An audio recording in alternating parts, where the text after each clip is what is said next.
Okay, we're live. We're here at Metro Homicide. It is June 16th, 2019, approximately 7:06 in the morning. I'm Brian Cook, investigator at Metro Homicide. Commander Mike Kresgoric will be in shortly. And you are Sergeant Ryan O'Neill, is that accurate? Yes, sir. Ryan, spell your first name. Ryan.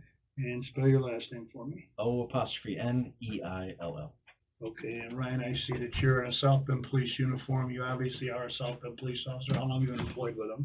19 years and 3 months. Encroaching 20. Encroaching 20. When you're an afternoon supervisor, or a midnight supervisor, correct? Yes.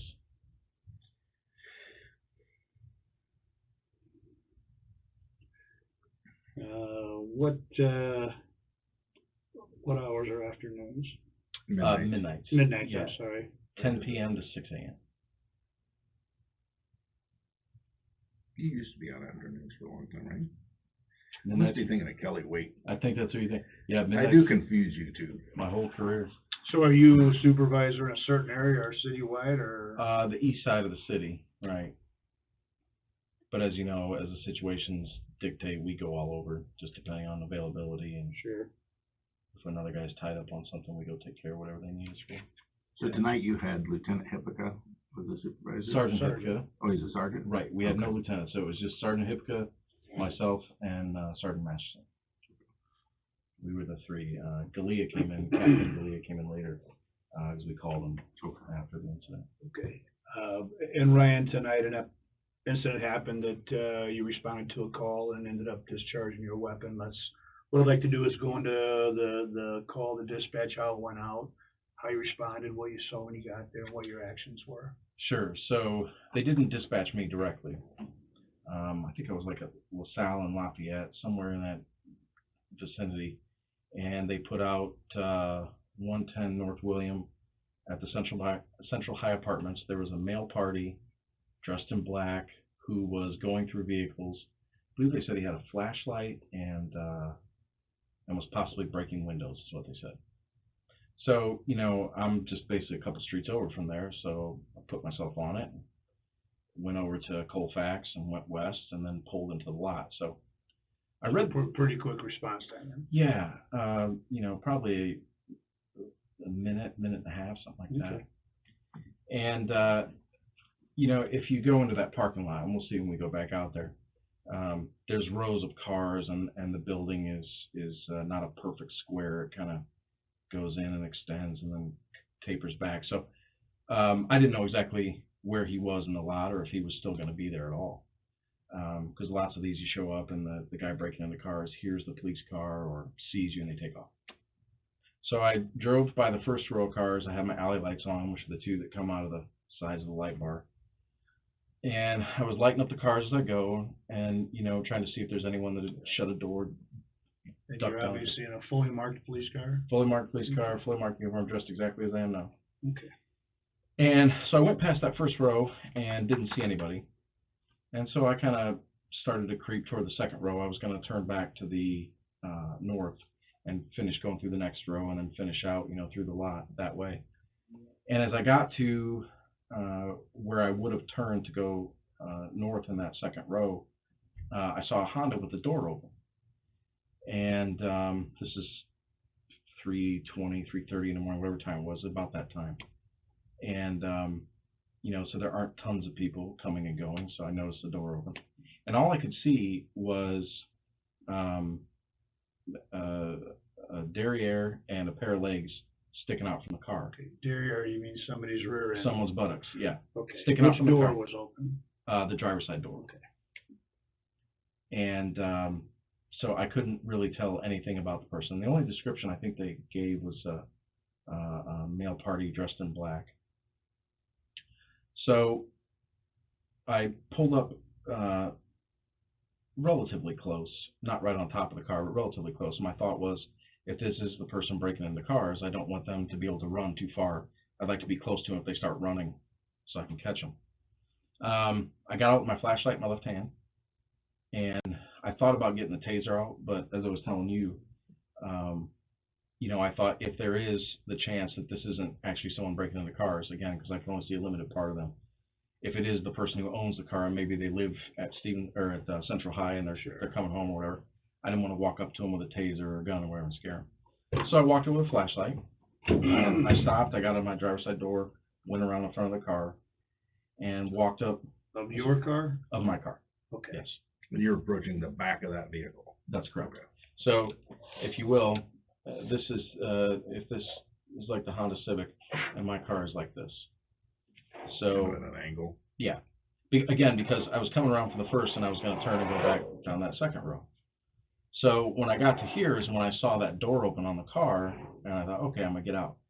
So I got out, went around the front of the car, and had my flashlight in my hand, and got up to within maybe a foot or so of the bumper, and I said, hey, is this back here? Back here of the Honda bumper? The driver's side. Yeah. Okay. And this is a 2-door or 4-door? Honestly, I don't remember. Okay. Small car. It's a small car, right? So I said, with my light on the car, or my light on the person in the car, again, on the off chance that it might be the person who actually owns the car, I said, hey, is this your car? And here comes the guy, backs up out of the car. First thing I notice is his right hand. He's got skin missing off his knuckles and it's bleeding, so it looks like he must have cut it. And so I'm thinking quickly, they said he might be breaking glass in the dispatch. He's got a cut hand. I'm like, okay. And he looks at me and he goes, yeah, in response to my question of if it was his car. And then he stands up, and I'm following that hand because it's cut.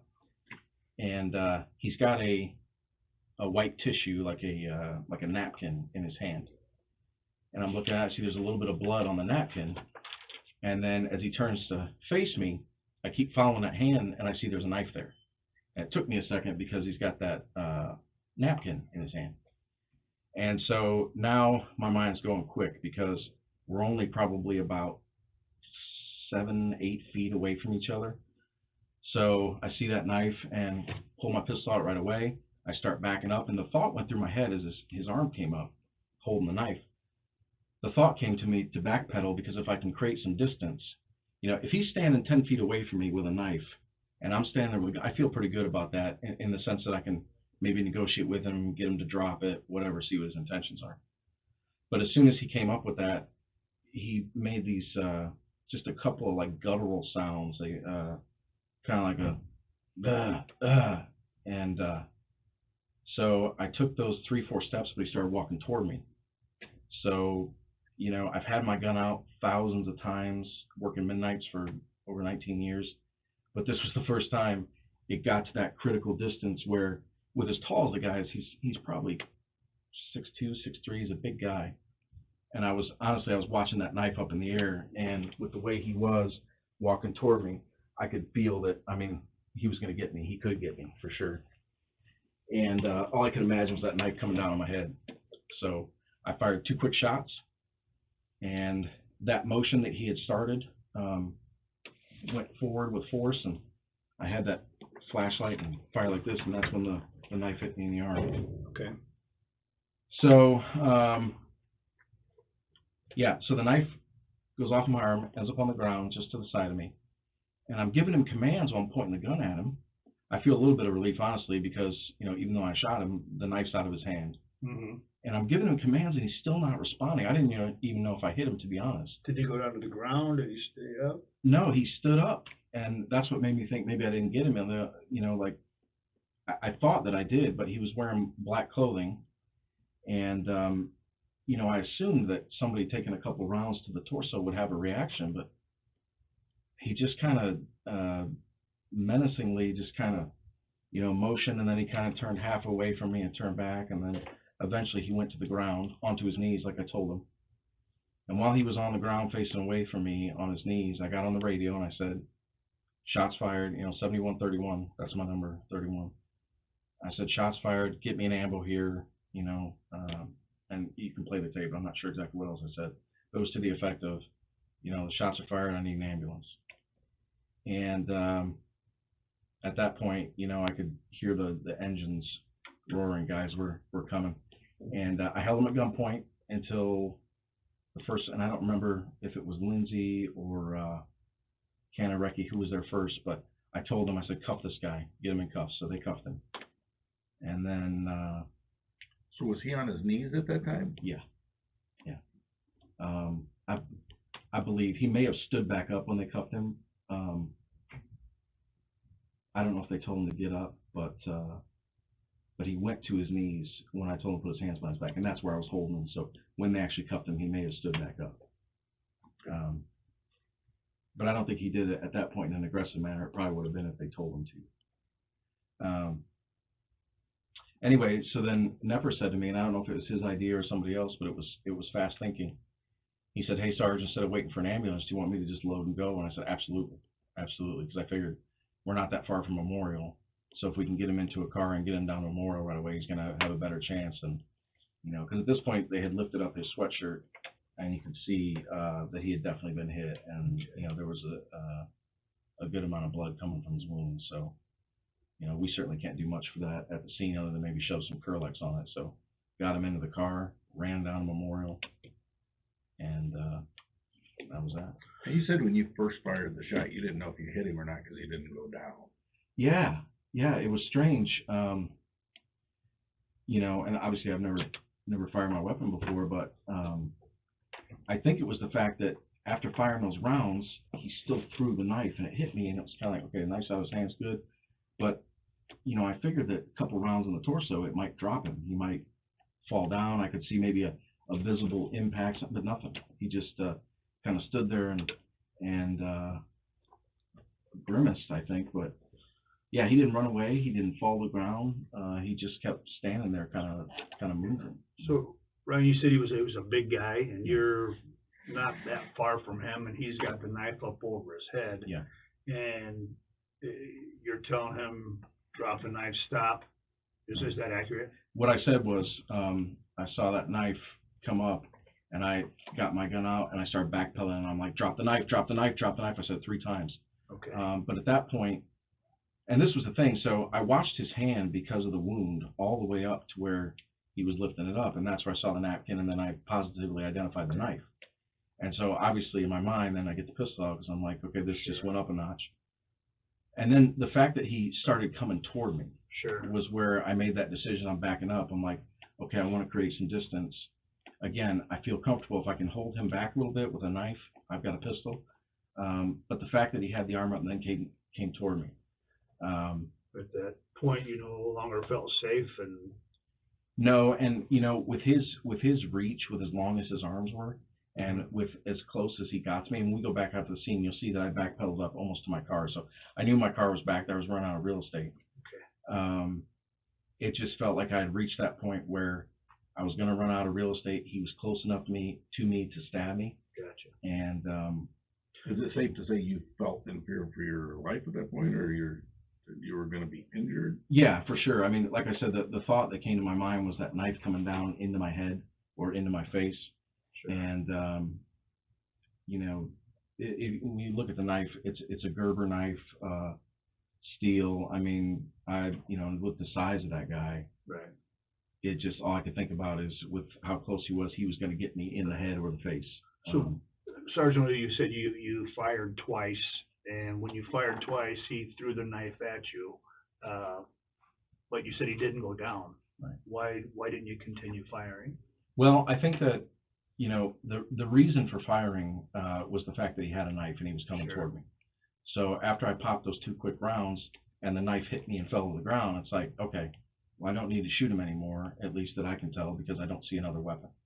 So your threat kind of was, you were a little more relieved about the threat because the knife was out of his hand. Right. Because I felt like, even though he's a bigger guy, if he wanted to fight, fine. I mean, I can get on the radio, I can fight him, whatever. But the knife was the thing that, I mean, it's a game changer. So absolutely. Yeah, so after those 2 rounds, and again, it was like, after I fired him and the knife's out of his hands, I actually felt a little bit of a relief because he wasn't holding the knife over me. But it was strange that he didn't go down, or he didn't even seem to really show. He didn't seem to have a reaction to it, which made me question whether or not I hit him, even though I felt fairly confident that I did. So when he's walking towards you with that knife, after you've said drop the knife, and you're backing up, do you think he's coming after you to stab you? Is that your thought? 100%. Okay. Yeah. Because, you know, again, so my thought process was, I see the cut hand, I see it come around, and now with his hand up, I can see the knife, even though he had that napkin kind of wrapped in his hand. And that alone was what caused me to back up. But then when he started walking toward me, my only, I mean, him holding the knife up like that, coming at me, my only conclusion was that he's going to stab me. Right. You know? That it's an aggressive move towards you too. Yeah, and I think that's the Probably difference not. in all my experience is I've had people hold knives before. I've had people hold meat forks and different edged weapons, but I've never had to pull the trigger because they've either hesitated or stopped or dropped it or we had enough distance. But in this case, there just wasn't enough distance. I mean, he was close to the point where, you know, it'd be one thing if I walked up on him that way, but the fact that I was backpedaling and he was coming toward me made me feel like he was definitely going to try to stab me. So, and I don't know if when his arm was, if he was intending, you know, to stab me with it, and then after the rounds hit him, he kind of launched it, or what exactly. But, you know, in my mind, there's no way I could conclude anything other than he was going to try to stab me with the knife, for sure. How long do you think this whole thing takes? I mean, from the time he lifts up and you notice he's got a knife in his hand and he raises it, from the time he raises that, do you have to fire the shots? I mean, yeah. Tops maybe 3 seconds. Okay. Tops. So that's a lot going through your mind to process all at once, and he's coming at you and you're thinking, oh my God, he's going to stab me and I have no more ground to give up. And literally, it was, that progression was real quick. The progression in my mind was, he's got a cut hand. This is definitely our suspect because, you know, we've come across lots of people over the years. They break into houses, they break into vehicles, and they cut their hands. You know, they leave blood behind, whatever. So seeing him, well, the other thing was when he came out of the car, not only did he have a cut hand, but he had a woman's purse shoved into his, it's still out of the scene. It's a beige purse that was shoved into his sweatshirt. And so when I said, that was it. So I said, is this your car? And he said, yeah. And I said, why do you have a woman's purse in your sweatshirt? And that's when it was kind of like, to me, it seemed like he made that switch, like, okay, I'm going to get this guy now. Because he knew he'd been caught, and that was where he went. So, yeah, as I watched that hand come up, it was cut hand, napkin, oh shit, it's a knife, and then he's not just standing there holding it, he's coming at me. And I'm backpedaling, so I'm trying to create some distance, but he's still coming, so. Okay. Now, and I'm sure you've been on over 20 years now. You've probably been to a lot of the same trainings we all have on edge weapon training, and it used to be a distance of 21 feet. And you've seen those videos on how fast, even at 21 feet, that someone can get on you and stab you, correct? Right. So, I mean, that's one of those things where you're thinking, I'm a lot closer than that, I'm assuming, right? Yeah, absolutely. I've seen those videos from the time I was at the academy that 21 feet is like the magic distance. If they're within 21 feet, you're not going to be able to get rounds on them, most likely. But again, you know, the way this thing developed, I'm approaching it, you know, keeping in mind that it could be my suspect. He may run. It could be the person who owns the car and they're trying to go inside. So if I knew 100% that was my suspect, you know, like I said, if I could only see a limited part of him. If I knew 100% that it was my suspect, I might have gone ahead and create a little bit of a gap to begin with, and not walked up on him. Right. Excuse me. But you know, not knowing, and honestly, my thought process was mostly about him running, because most of these guys who are breaking into cars, it seems like they're trying to run away. You know what I mean? Like they get caught with the goods and then they dip. But this guy, you know, he wasn't interested in running. He wasn't interested in trying to get away. I think it was like once I mentioned that he had a woman's purse in his sweatshirt, that was it. You know, so, and again, other than the only word he said to me was, yeah, when I said, is this your car? And then after that, it was a weird, like this guttural groaning sound, a couple of those. So. Was he walking towards you, or is he moving quickly towards you, or?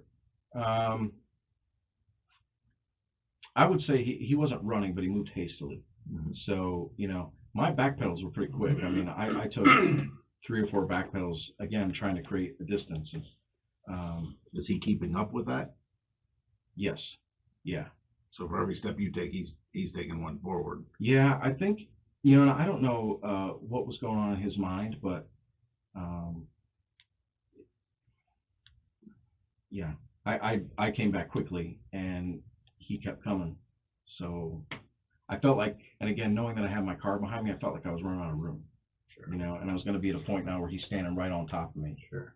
And so after you're fired, and he still doesn't go down, and officers get there and take him into custody. mm-hmm. As a supervisor says, Sarge, can I load him and go? Your thought was, yeah, let's get in there to be quicker. What was your role then? What did you do after that? Well, yeah, well, instantly, you know, my guys are showing up that are patrolmen, and even though I'm the one that fired the shots, you know, I'm thinking about we have a responsibility to try to protect this guy's life. So the threat's been neutralized. He can't stab me anymore. He's in cuffs. Now it's time to render first aid, right? So now it's time to get him some life-saving care if we can. So the fact that they wanted to load him and go means that we're going to get him to the hospital quicker. We're going to get him medical attention quicker. So after that, then, you know, I'd already communicated on the radio, and I actually said on the radio, no more signal 10, because those guys were coming so fast. You know, they hear shots fired over the radio, Sure. and the adrenaline hits them. So I'm thinking that's all we need, is slow down. So yeah, at that point then, the guys showed up, and you know, we have a lot of experienced people on our ship, and so even though, you know, my role is as a sergeant, I think they recognize that it's a stressful event for somebody to go through. For sure. So they were kind of taking care of me, like, hey, just, you know, why don't you stay here for a minute, relax. Guys, I'm going to call the chiefs, I'm going to call the captain, start telling them, hey, this is what happened, if you guys want to come in. But Hipka showed up pretty quick and started making the phone calls. So Okay. And did you ever go to the hospital? Yeah. Did you seek medical attention? Yes, I did. My ears are ringing and still are from the 2 shots, although it's gotten much better over the last couple hours. Okay. And then, yeah, where the knife hit me. And it's funny, you know, the adrenaline at the time, it didn't feel like it hit me that hard, but it's starting to swell up a little bit. And I can see you have a bit of a knot there. bruise. At one point, did you surrender your weapon to somebody? Yes. Your duty weapon? What? Down at the hospital, Captain Galea had gone to the police department after being contacted by Sergeant Hipka. Okay. And he went and got a replacement pistol. Gotcha. And so they took my pistol and magazines. And per South Bend's protocol, the supervisor takes your weapon and issues you a different one. That way, that weapon is taken and brought to us. That's accurate? correct. Okay. That's what happened. And when you got to homicide here, one of our technicians took photographs of your injuries. Is that accurate? That's correct. Okay.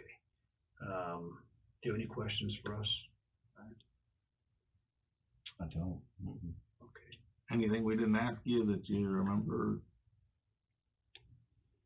No, I don't think so. I mean, you know, just in general, I feel bad about the way everything went, but given the set of circumstances, I don't feel like I had a choice. Like I said, over all these years, I've had my gun out thousands and thousands of times and been around lots of people with edged weapons. But this circumstance was unique because of the distance and because of the way he was moving with the weapon. So that was what was different for me, is that, you know, me backing up and him pursuing and me coming up to the point where I was going to be on my car. It was like, you know, it was just, I felt like I had to. And you had no opportunity to get your radio and call out. This is as fast as it happened? Right, because in order for me to get the radio out, I would have had to put my flashlight away, and you know, I was using the flashlight to illuminate him, and I had the gun in the other hand, and no, I would have had to put something down, divert my attention. Because you don't wear a lapel mic, that's your radio on the desk there? That's my radio, right. So, but even with the lapel mic, I would have had to take my attention off of him and start, you know, calling for, and at that point, nobody could have gotten there physically, you know, fast enough to make a difference in the scenario. So were you able to call out before you exited your car that you were? I called out that I was there, right? Okay, but I didn't call out that I was with him because you saw him and you just immediately threw it in park and jumps out. And, right. Okay. Right. Yeah. And I think my thought there was, you know, number one, other guys were already coming. I knew people were en route, and especially when they know the sergeant's going, it seems like they get there a little quicker because they want to be there with the sergeant. So, but yeah, and really, you know, through all these scenarios, that I've been through, all the calls I've gone to, that scenario, 99 times out of 100, the way it plays out is the guy kind of backs out of the car and he drops what he's got and then he runs. But this was just totally different. So, but again, there's no way that I could have predicted that he would have a knife and that he'd be willing to attack me with it so that I could get a standoff distance and be prepared for that. It was just Sure. So when you arrived, you had to make a decision, suspect, car owner, don't draw a gun just in case, so you went from 0 to 100 miles an hour within seconds. Yeah, and that's really that's why I said I think it was about 3 seconds or less, even because, all those things, especially the longer you do police work, and you guys know Steve, been doing a long time, that OODA loop, the decision-making process goes much quicker because you have all of those experiential references to call upon. So, I'm looking, guy with a purse, cut hand, says, is this your car? He says, yeah. Hand comes up, knife, shit, coming toward me, boom, that quick, Right. And again, I felt like he definitely was going to get me. I mean, with those long arms and as he's pursuing me as I'm retreating, there was no question. I felt like I had to put rounds on him or he was going to be able to stab me. Gotcha. Body mic, car cam, any of that activated at the time? This came on, and I honestly don't remember if I pushed it. The thing is, most of these contacts we have with people in a situation like that, if I get out and it's a relatively minor interaction, we don't always record those, but sure. Really, my thought once I saw him wasn't about, reaching down, take my eyes out, reaching down to push on this. It was just, let me keep eyes on this guy from the time I get out and get around the front of the car so that I don't lose him. Gotcha. And of course, in the back of my mind, you're always thinking about he could have a weapon, right. But most of the time in your experience, it doesn't materialize that way. So you're not sure if your body mic was activated or not? No, my camera came on at some point, and I'm guessing, I had to have activated it myself. And that's controlled from the switch on your watch there? That's correct. You have to push the center button to activate it. You have to push it and hold it for maybe a half second to turn it on. I think it's designed that way so you don't, Do you believe that happened before or after shots were fired? I believe after. Okay. Yeah. Okay. I mean, we can download. I can tell you the department. And the text will take care of all that. Stuff, just if you remember, that was okay. Yeah. I'm pretty sure it was after. No questions for us, Mike? Any more questions? No. You felt your life was in jeopardy and you did what you needed to do. That's right. Yeah. Simple as that. Even sitting here armchair quarterbacking, you don't think that there's any other way you could have responded? You were running out of real estate and... No, I think that what I did was the only option, and the reason I say that is because of, again, the proximity of his body to mine, and not just the proximity, but the fact that as I'm retreating, he's pursuing. Mm-hmm. And I can't imagine what other thought was in his mind holding a knife above his head, pursuing me as I'm retreating, pointing a gun at him. He has a gun at him, yeah. Yeah, I can't think of what other thought was in his mind other than to harm me with that knife, to try to do serious bodily harm or kill me. So the one thing I did have a question on, yeah. You're demonstrating, you got your left arm up because you're illuminating him, mm-hmm. and you got your pistol out and you have it to your side. Do you remember extending and taking aim, or did you shoot from? Do you think you shot from this side? And it might be hard to remember because you've been through a traumatic event. I believe I shot from about here because I got the pistol out, and I think it was just, I do that when I shoot targets up close, mm-hmm. just like instinctive fire. Or mm-hmm. That's one of the things I'll practice at like 3 yards or 5 yards. It's just, immediate threat, come out and fire. So I'm pretty sure it was like this. I know I never saw the sights on my gun. I didn't bring it up to actually sight him in. Sure. So it was one of those things where I was in that instinctive fire range. So yeah, I never acquired him in the sights. I never got a sight picture on the weapon. It was this close. So I fired from here. And you say you fired 2 shots? 2 rounds, right. And again, that's one of those things I think is almost a conditioning, although a lot of times we fire 3 rounds and then assess. But I popped those 2 rounds, and within a half second of me firing those, the knife's being thrown, and it hits me. And again, so in my mind, I'm like, okay, good, the knife's out of his hand. but oh shit, he's not going down. Like what, you know, did I miss him, or is something else going on here? Does he have body armor? Is he so high on some sort of narcotic that he's just not feeling any pain? But yeah, and he just kind of, you know, moved back and forth a little bit, and then we got But him with the on. knife out of his hand, you felt he was no longer a threat.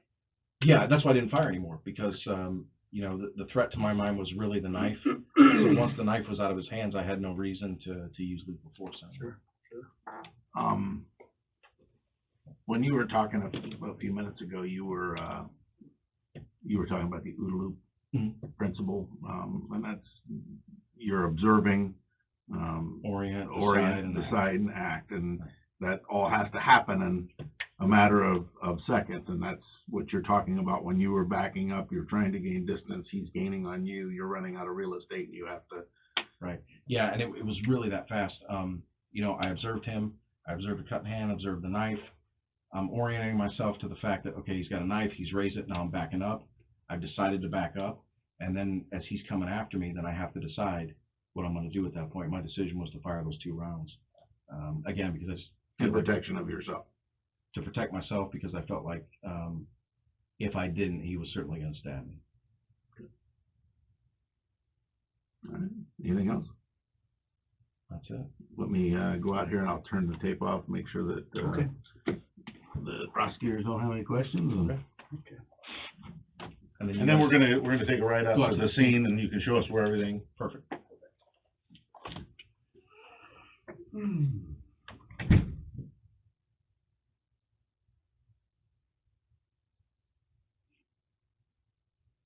So interesting to me, the physiology of it, 'cause even as I'm sitting here talking about it, I'm getting hot. Yeah. You know, like, you get accustomed to a certain level of